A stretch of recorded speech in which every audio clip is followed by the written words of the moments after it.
Bienvenidos a un nuevo video de Día MSC, con el gusto de saludarlos como siempre, en compañía del licenciado maestro Ernesto Rizo, que no voy a cansar de presumirles ahí que ya el maestro Ernesto Rizo ya está a cargo de toda el área de operaciones, así que cualquier persona que quiera hacer un trámite en Día MSC va a tener el honor de ser atendido por el licenciado Ernesto, que ha habido un excelente trabajo este año, mucha gente con muy buenos resultados. Vayan a darle una vueltecita al Google Maps y se van a dar cuenta de que ya nos podemos dar el lujo de decir que somos el despacho mejor calificado de todo el país y no nada con notificaciones falsas o ese tipo de cosas, todo lo contrario, sino ahora con literalmente un gusto de estar compartiendo con todas las personas. Muy agradecido, Ernesto, de que nos estés acompañando el día de hoy y pues su servidor, José Luis Aguado, que pues vamos a platicar de un tema muy importante en este momento coyuntural aquí en México y es la pregunta de, oye, si yo estoy viviendo en otro país y tengo la intención de regresarme a México y mi pareja no tiene documentación en su país de origen, yo ya me casé, ya tuve un hijo, ya viven mis papás conmigo, yo ya tengo toda la documentación, soy un extranjero colombiano, venezolano, y tengo la intención de regresarme a México como mi país ya base para poder hacer todas mis actividades. La pregunta básica, ¿qué puedo hacer? Ante esto hemos visto el gran aumento por parte de la autoridad y me voy a tomar el atrevimiento de hacerle algunas preguntas muy básicas al licenciado Ernesto al respecto de... Por ejemplo, licenciado Ernesto, tenemos una pregunta muy consecuente. Yo tengo mi pasaporte vencido. ¿Puedo tramitar una visa fuera de México? No realmente, porque es necesario, hay que entender la naturaleza de una visa. Una visa se, se estampa normalmente en el pasaporte. Sí que existen las visas electrónicas o visas que no se estampen en un pasaporte, que en realidad en México no, pues no tenemos de esa naturaleza, en otros países sí.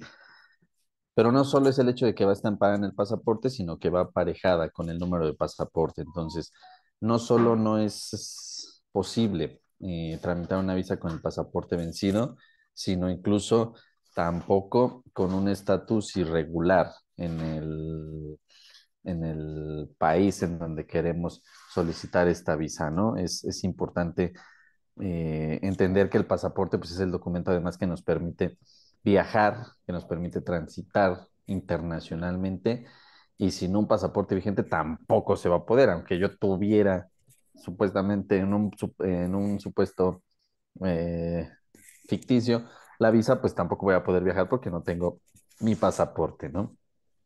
Al respecto de esto, como bien nos platica el licenciado Ernesto, tenemos que entender que las leyes especifican ciertos reglamentos y requisitos perfectamente enmarcados en la ley. Uno de ellos son los lineamientos para trámites de visas en los estados de fuera en un estado fuera al que perteneces. Y como bien lo dice el licenciado Ernesto, dos requisitos esenciales. Número uno, debes de contar con un pasaporte vigente y el número dos, contar con una legal estancia acreditable. Y para esto es muy importante entender qué consideramos al día de hoy como legal estancia. Esto es muy importante. La legal estancia es el símil de lo que México considera legal estancia, no lo que muchas veces se reconoce en otros países. Vamos a tener países italianos donde incluso gente tiene una credencial que lo acredita como solicitante de refugio, pero este documento no nos va a acreditar una legal estancia dentro del país. En México se reconocen como legal estancia cuestiones que tienen que ver como visa de visitante y estar dentro del término que me otorgaron como visitante, residencia temporal o residencia permanente. A este respecto viene otra gran pregunta, licenciado Ernesto, que normalmente pasa y es hablar sobre tema de criterios. ¿Puede un consulado decir, oye, tú perteneces a otro país, no te puedo tramitar tu visa? Eh, No, sí, no, pero aquí hay que pues hacer una precisión, ¿no? Cuando una persona acude a un consulado mexicano a solicitar una visa, está ejerciendo su derecho de petición. Y cuando en México, según, o en un consulado que lo rigen las leyes mexicanas, una persona solicita algo al gobierno, pues el gobierno tiene que responder, como se dice jurídicamente, con la debida fundamentación y motivación. Esto es, tiene que haber leyes que soporten la resolución que está tomando la autoridad y tiene que haber una explicación, una argumentación que sea congruente con lo que pide la persona. Entonces, si uno acude a un consulado mexicano a solicitar una visa, la respuesta que tiene que obtener por parte de la autoridad debe cumplir estos requisitos. Debe ser completa, es decir, debe responder a todo lo que se está solicitando, en la forma en que se está haciendo, de acuerdo al tipo de visa, yo respondo con ello. Tiene que fundamentar, es decir, tiene que citar las leyes correctas, las leyes idóneas que aplican en el caso específico y tiene que explicar, argumentar, es decir, fundamentar el porqué de una resolución positiva o en su caso de una resolución negativa. Entonces, no nada más es de, pues, por ser extranjero, ¿no? Porque eso no nos diría mucho y se presta indudablemente a incertidumbre jurídica, ¿no, José Luis? Sí, justito como bien lo platicas, Ernesto, yo creo que vamos de nuevo a lo que siempre decimos. Cuando tú quieres hacer un procedimiento, entendemos que al día de hoy el Instituto Nacional de Migración, los consulados, las embajadas, los propios países o incluso instituciones con las que llegas a hacer un procedimiento, creen tener una concepción de cómo se deben de realizar las cosas. El hecho de que tú acudas a una asesoría para poder supervisar tu procedimiento te va a dar un mejor resultado. ¿Por qué? Porque muchas veces son viajes o algunos de condiciones donde tienen que ver tus documentos. Voy a dar un ejemplo muy claro, ¿no? Vamos a hablar sobre temas que tienen que ver con condiciones de unidad familiar. Vamos a hacer una pregunta muy básica, licenciado Ernesto.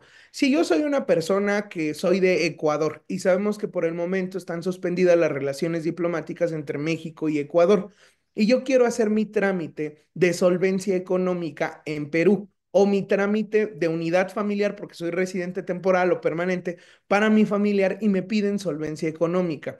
¿Yo simplemente podría llevar mis estados de cuenta o es necesario que haga más supervisiones? ¿Basta con llevar mi acta de nacimiento de mi hijo que me dieron en Ecuador? ¿Tengo que hacer algunas cuestiones adicionales? ¿Es importante supervisar cosas? Sí, claro, cuando uno solicita, en este mismo sentido, eh, ejerce el derecho de petición a la autoridad, le pide algo al gobierno, esa petición tiene que ser pues también congruente, ¿no? Podemos pedir algo que no sea congruente. A los consulados, a las embajadas mexicanas en el exterior se les pueden pedir diversos tipos de visa. Entonces, dependiendo del tipo de visa que yo le esté solicitando a la embajada, es necesario revisar los requisitos. Claro que se puede hacer esto por cuenta propia, pero indudablemente contar con la asesoría de un abogado, de un especialista en la materia es muy importante porque esta persona te va, este especialista te va a permitir pues saber, conocer, estudiar, analizar y presentar eh, debidamente los requisitos que siempre van a ser en forma documental. Si yo estoy solicitando una visa por unidad familiar y me piden un acta, la forma del acta, si tiene que estar apostillada, traducida, legalizada, si existen variaciones de nombres, qué documento.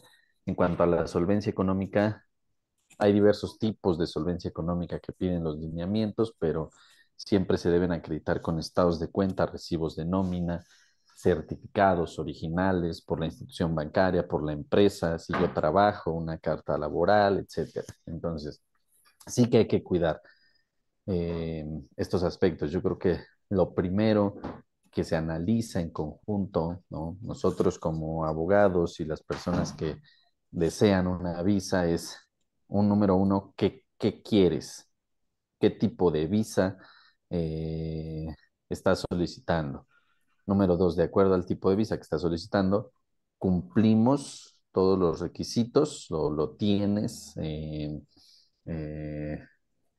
están en forma, ¿no? Y luego preparamos, solicitamos una cita y preparamos esta presentación. Entonces, sí, sí hay que cuidar muchos aspectos, ¿no, José Luis? No, pues no es simplemente, digo, esta es la importancia de asesorarse, ¿no? A veces las personas llegan contigo y te dicen nada más, pues yo ya chequé lo que pide la página y lo puedo hacer solo, pero nada más tengo una duda.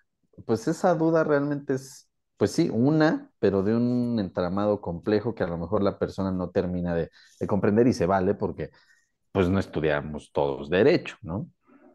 No, y no solo eso, Ernesto, yo creo que pasa mucho que el extranjero genuinamente tiene una duda porque es uno de esos agujeros sin fondo que existen dentro de lo que no dice la ley y que viene por usos y costumbres del consulado, por cómo entiende el consulado mejor las cosas, cómo hace sus supervisiones, cómo hace la revisión de documentos. Hemos tenido casos donde les podemos hablar genuinamente que incluso el formato que utilizamos en 4 consulados diferentes.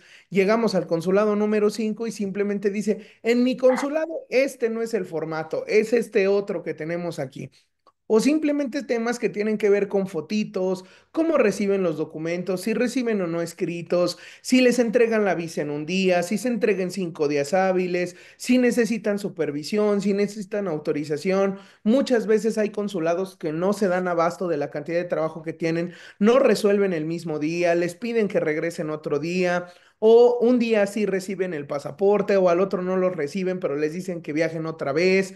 O hay cuestiones donde requiere de un trabajo más profundo y es donde nosotros hacemos como estas recomendaciones. Recuerden una cosa muy importante, si yo voy a hacer un trámite de visa, tengo que tener claridad. Obviamente, jamás debes de tomar la vía fácil o sencilla de comprar cosas. La asesoría para eso sirve, es una materia que tiene que ver con un cierto nivel de expertise y aquí en DMSC pues no nos jactamos de ser los más expertos, pero sí de ser los mejores, por lo menos en relación a decirles qué sí podemos hacer y qué no podemos hacer. Muchas veces se malentiende cómo podemos hacer estos procedimientos.